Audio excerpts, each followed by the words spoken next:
Hello. Hello. What's up, twin? I am, well, not a lot. We are recording a very short episode today for you guys. It's just going to be talking about the new Bachelorette, Michelle Young, because we are super excited to have her as our Bachelorette. I loved her in the few minutes that she was on Matt's season. So, yeah, I'm really excited she's made such an impact. There's probably a record for the person became the Bachelor that was on there the shortest amount of time. Ever. So, spoiler alert, we will probably spoil some stuff for you guys so far in the season. I think we're up to the second episode so far, so not super far in. So we're going to kind of give you guys a reality rundown of what we feel like what our first impressions of these guys are. I think episodes 1 and 2, like by episode 1, you have no idea kind of who these guys are. I feel like by 2, you sort of kind of start seeing a little bit of the personalities of the guys. So I think this is a perfect time for us to kind of give you guys our initial thoughts. So first, what do you think about Michelle so far? Honestly, I love her. I think even in the first episode, she sort of laid down the law that she has no tolerance for crap. So, and she just approaches everything. Because this is my issue with Katie, right? I feel like Katie was doing it in a way to try to make a point that she's the Bachelorette. Yeah. And I feel like Michelle is just kind of nope, this is just who I am. And I just have no tolerance for bull crap. You know what I mean? That was it. Yeah. I think Katie was trying too hard to be the Bachelorette. And she was kind of walking around like she was the queen of I don't know, of the high school. She was the prom queen and everybody should bow down at the throne. And I think instead of just, presenting this air of just grace and confidence, and, setting the standard and understanding, knowing her boundaries, like Michelle is doing. And so I think Michelle's very refreshing. She reminds me a lot of the way I felt about when Rachel Lindsay was on there, not just because she's Black, but because she had this from the jump, you knew that she wasn't going to take crap. And Rachel has one of the most successful relationships of all of Bachelor history, just because she didn't care so much about being the Bachelorette. She cared more, really just genuinely more about finding her guy. And spoiler, if you didn't know this, Katie's already broken up with what's his name anyway. So Blake. Yeah. So see how well that season worked out. So on to the next season. So what's a guy so far that really stands out from the jump, or a couple guys if you have a few? Okay, so there's a little bit of drama, right? So Joe apparently ghosted her. They were chatting up in the DMs on Instagram or whatever, because they're both from the same area. They both play ball. She played D1 basketball. He was Mr. Minnesota or whatever basketball player in this top basketball player in the state or some whatever. So so they have that in common. But he shows up on her season, which kind of getting to know, the little bit we know about him now, I don't feel like he's shady. No, I don't get shady vibes from him at all. He doesn't come off as who was the guy that got kicked off night 1 because he had that list of Ryan. All of the tools? Yes, he had the list of all of the how to convince a teacher to keep a teacher's attention, and what past bachelor should you act like, and all this stuff. He was not that guy. You know what I mean? And also, by the way, just a side note, there was some conversation on other podcasts about, oh, I think it's not that big of a deal that he came with all of this all this information. They came back this week and was actually he posted on his Instagram. He's a straight liar. And he was in a regional bachelor competition. So that guy was straight full of crap. I knew it. You knew it. Everybody knew it. I don't know why people were trying to bat for him. I'm y'all are just dumb. That was low key stalker status. You almost wanted, it was you almost walked in a room on an SVU episode and you were expecting to see Michelle. Yes, a whole wall full of Michelle and each bachelor contestant and those little red strings attaching to everybody. It was a lot. Okay. Yeah, so anyways, so Joe doesn't have that energy. Joe has I messed up. I should have gone out with her back then, but he said he was very focused on what was going on with him in Minnesota and that he just wasn't in the right mind space. And also, there was some controversy about ghosting. Did he ghost her? They weren't even really, dating. He just stopped talking to her. Right, but I think that's ghosting. I know there's, an argument that, well, what's really ghosting and what's not ghosting. I think we could do a whole podcast on the definition of ghosting and what we feel like ghosting is about. But in summation, I think that if you are talking to somebody with the intention of getting to know them off the jump and then you just stop replying, that is ghosting. It doesn't matter to me if you've dated them for a year, 2 weeks, not dated them, started messaging them and talking to them. If you meet somebody, exchange numbers for them, and they just don't explain, like, hey, I don't feel like it's going to work out, no explanation, that is ghosting. You can ghost a friend. It doesn't have to be somebody you're dating. So I think he full ghosted her, but maybe that's my opinion. I guess it just wasn't like as like, it's definitely not as hurtful as if like you dated somebody for 5 years and they just disappeared. Yeah, you know but I think it was even more weird for her because I'm sure she probably knew like similar people to him, you know? Like, yeah, it wouldn't surprise me if they ran in the same circle. They're both basketball players. They both went to college there. They're both like, it wouldn't surprise me if they had people in common. So I'm sure for her that was like, well, that's real awkward. Like, yeah, you know, we know this. I don't necessarily know you, but I know like people who know you. So it's weird to me that you blew me off. But initially my first thought was, wow, this could be shady. But then after, I think he's coming off more like very humble and a little bit embarrassed by the fact that because I think that's kind of ballsy for him to even go on there after knowing that that is how that's going to be her first impression. Yeah, they separated. Yeah, so we'll see. I think he's got a real shot. I also like Nate. I think those are my top two. Nate and Joe are my top two. These other guys are all right. Rick, who looks like he's got the eyeliner. Rick looks like he's got the eyeliner on all the time. Yeah. He's got kind of this vampire-y look to him. I like him. Who else? So the situation right now, I think the big thing is, one, Clayton is on here, who apparently is going to be the next Bachelor, but he's boring as rocks so far. He's pretty boring. And I was kind of thinking, remember a few years back where they said they picked this one specific chick, and then at the end of the season they picked somebody else.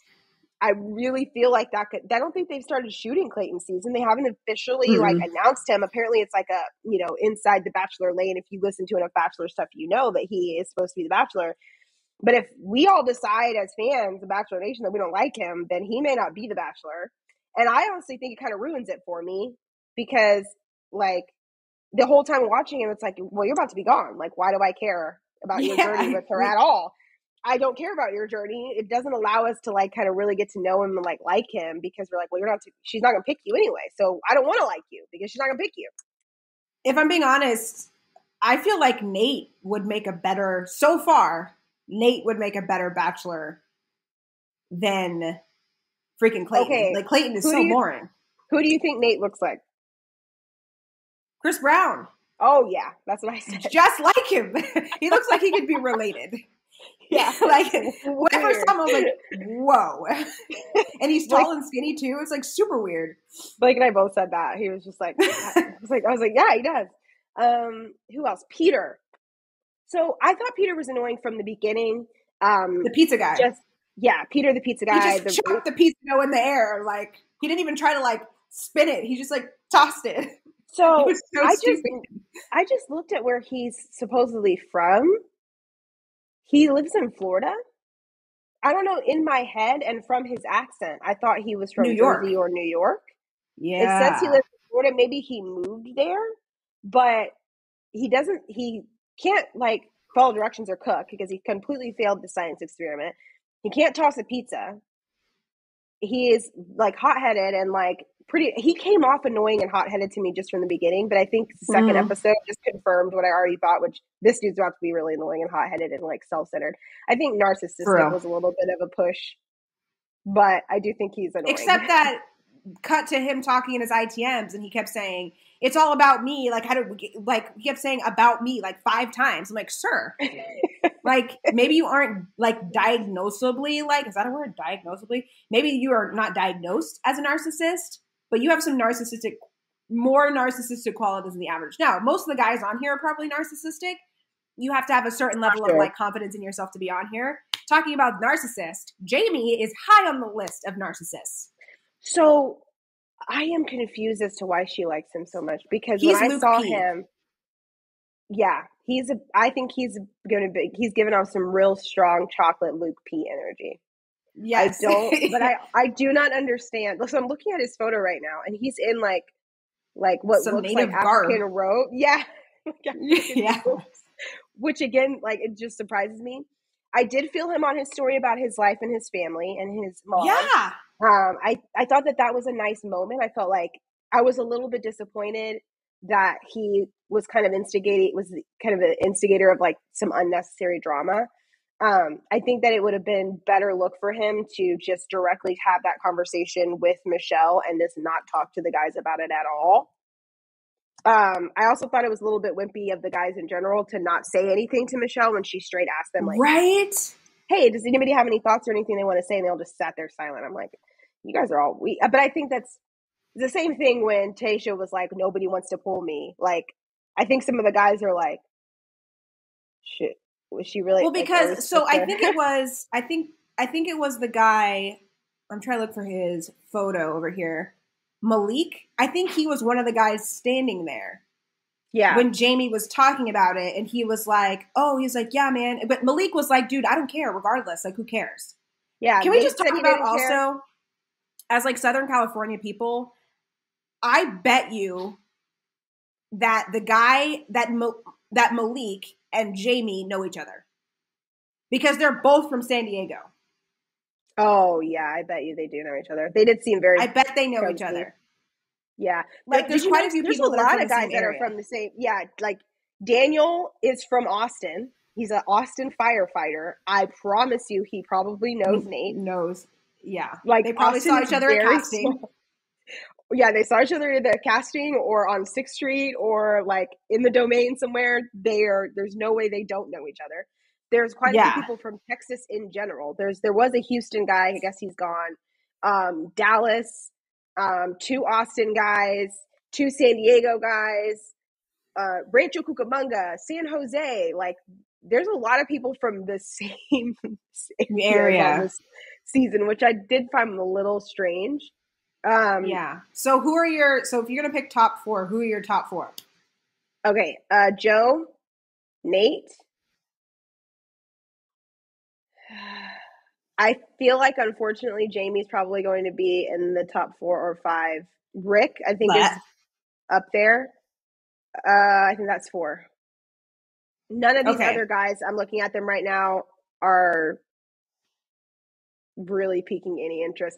Oh, and Brandon J. So I thought Brandon J was a lot younger than he comes off because she's 27, Michelle, or 28, right? Yeah. Brandon's 26. He comes off like he's 23, 24 years old.